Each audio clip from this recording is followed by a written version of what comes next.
My name is Connor Ratliff, and I'm here today to talk to you about a piece of art that has impacted me. And this piece of art is actually a video game called Persona 5. I'm going to talk to you about how it's impacted me. Persona 5 is actually a turn-based JRPG that combines dungeon crawling elements like a Zelda game with the combat of a Pokemon game.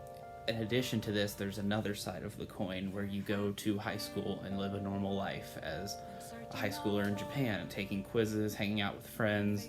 In fact, everything you do in the high school section of the game will actually impact the dungeon crawling part of the game, and vice versa. In the game, you play as Joker, a teenage boy who's framed for a crime he didn't commit, as he joins up with his new friends at his new school to take down criminals and change their ways. The concept sounds really simple, and the execution is what makes this game great. While it does fall for some of the classic tropes that you find in JRPGs like Final Fantasy, Persona 5 uses its characters to execute these tropes, and with these characters, it becomes a core part of its storytelling, and it's beautiful. So how did this game impact me? I mean, at first glance, it just kind of looks like your traditional anime game, but hidden deep within that is a layer of complexity and symbolism. The game even addresses very important issues such as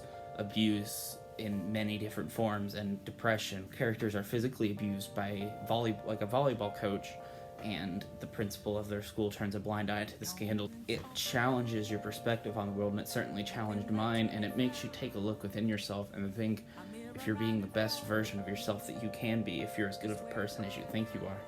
It even addresses the corruption of the government and police officers, and one of the enemies in the game is even a corrupt politician who's using his power to cover up his crimes. And it's definitely a very real scenario because that's some of the stuff that's happening right now in our world. If I'm being completely honest, I played this game when I was at a really low point in my life where nothing seemed worth it and everything seemed like it was going to come crashing in on me. And so when I decided to play it, I found a world that was just welcoming and wasn't perfect, but the characters were so endearing and had struggles that I've struggled with. My favorite character being a second-year high schooler named Anta Kamiki, who is absolutely one of my favorite characters in any form of media ever.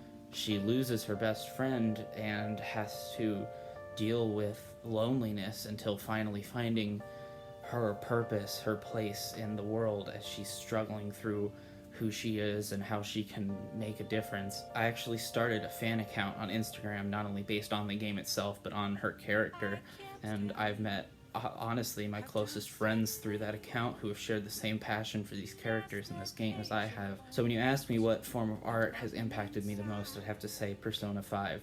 And my biggest hope is that someday I can create something out there that impacts someone in the same way that this game has impacted me.